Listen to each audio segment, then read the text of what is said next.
Hi ನಮಸ್ಕಾರ, Geetha V ಅಡುಗೆ ಮನೆಗೆ ನಿಮಗೆಲ್ಲರಿಗೂ ಸ್ವಾಗತ. ಇವತ್ತಿನ ರೆಸಿಪಿ ಕಾಬೂರ್ ಕಡಲೆ ಉಸ್ಲಿ ಯಾವ ರೀತಿ ಮಾಡೋದು ಅಂತ ಹೇಳಿ ತೋರಿಸ್ಕೊಡ್ತಾ ಇದ್ದೀನಿ. ಅದಕ್ಕೆ ಮುಂಚೆ ಫಸ್ಟ್ ಟೈಮ್ ನನ್ನ ವೀಡಿಯೋನ ಮಾಡಿ ನೋಡ್ತಿದ್ರೆ ಪ್ಲೀಸ್ ಸಬ್ಸ್ಕ್ರೈಬ್ ಹಾಕಿ, ಪಕ್ಕದೊಳಗಿರೋ ಬೆಲ್ ಬಟನ್ನ ಕ್ಲಿಕ್ ಮಾಡಿ. ಬನ್ನಿ ನೋಡಿ, ಕಾಬೂರ್ ಕಡಲೆ ನಾನು ಇಡೀ ನೈಟ್ ನೆನೆಸಿ ನಾನು 2 ವಿಸಿಲ್ ಒರೆಸ್ಕೊಂಡಿದ್ದೀನಿ. ಚೆನ್ನಾಗಿ ಬೆಂದಿದೆ ನೋಡಿ, ಎಷ್ಟು ಚೆನ್ನಾಗಿ ಬೆಂದಿದೆ.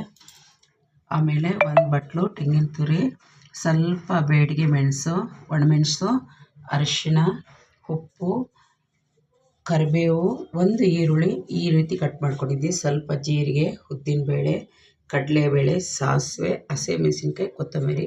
ಬನ್ನಿ ಯಾವ ರೀತಿ ಮಾಡೋದು ನೋಡೋಣ. ಒಂದು 2 ಸ್ಪೂನ್ ಎಣ್ಣೆ ಹಾಕ್ಕೊಳ್ಳೋಣ ಬಾಣಲೆಗೆ. ಅರ್ಧ ಸ್ಪೂನ್ ಸಾಸಿವೆ ಹಾಕ್ಕೊತೀನಿ, 1/4 ಸ್ಪೂನ್ ಕಡಲೆಬೇಳೆ, ಉದ್ದಿನಬೇಳೆ ಅರ್ಧ ಸ್ಪೂನು, ಸ್ವಲ್ಪ ಜೀರಿಗೆ, ಕಡಿಮೆ ಇದರೊಳಗೆ ಹುರ್ಕೊಳ್ಳೋಣ. ನೋಡಿ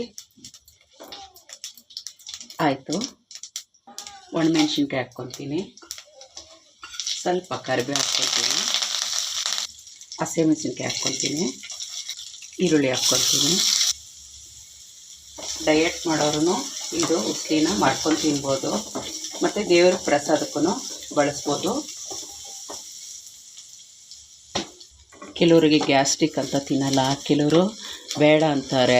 ಅಂಥವ್ರಿಗೆ ಇಂಥ ಉಸ್ಲಿ ಮಾಡಿಕೊಡಿ, ಇಲ್ಲ ಸಂಜೆ ಹೊತ್ತು ಮಕ್ಕಳು ಮನೆಗಿರೋಗಿ ಇಂಥ ಉಸ್ಲಿಗಳು ಮಾಡಿಕೊಡಿ, ಹೆಲ್ತ್ ಚೆನ್ನಾಗಿರ್ತೈತೆ ಅವ್ರಿಗೆ. ಒಂದು ಚುಟ್ಕೆ ಅರಿಶಿನ ಹಾಕ್ಕೊಳ್ಳೋಣ, ಚೆನ್ನಾಗಿ ಫ್ರೈ ಮಾಡ್ಕೊಳ್ಳೋಣ. ಇದರ ಜೊತೆಗೆ ಬೇರೆ ಕಾಳುಗಳು ಹಾಕ್ಕೊಬೋದು ನೀವು. ನಾನು ಬೇಯಿಸಾಗಲೇ ಉಪ್ಪು ಹಾಕಿದ್ದೀನಿ, ಅದು ಸ್ವಲ್ಪ ಹಾಕ್ಕೊತೀನಿ. ಸ್ವಲ್ಪ ನಿಂಬೆಹಣ್ಣು ಹಿಂಡ್ಕೊತೀನಿ, ಸ್ವಲ್ಪ ಜಾಸ್ತಿ ಬೇಡ. ಚೆನ್ನಾಗೆ ಮಿಕ್ಸ್ ಮಾಡ್ಕೊಳ್ಳೋಣ.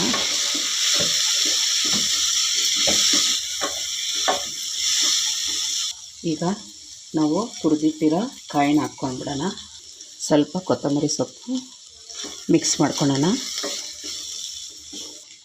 ನೋಡಿ ರೆಡಿಯಾಗಿದೆ. ಈಗ ಸರ್ವ್ ಮಾಡ್ಕೊಳ್ಳೋಣ. ಇದು ಯಾವುದ್ರ ಜೊತೆಗೆ ಏನು ತಿನ್ನೋದು ಬೇಡ, ಹಾಗೆ ತಿನ್ನೋಕ್ಕೆ ತುಂಬ ಟೇಸ್ಟಾಗಿರ್ತೈತೆ. ಇದೂ ಹೆಲ್ತ್ ಫುಡ್ಡೇ.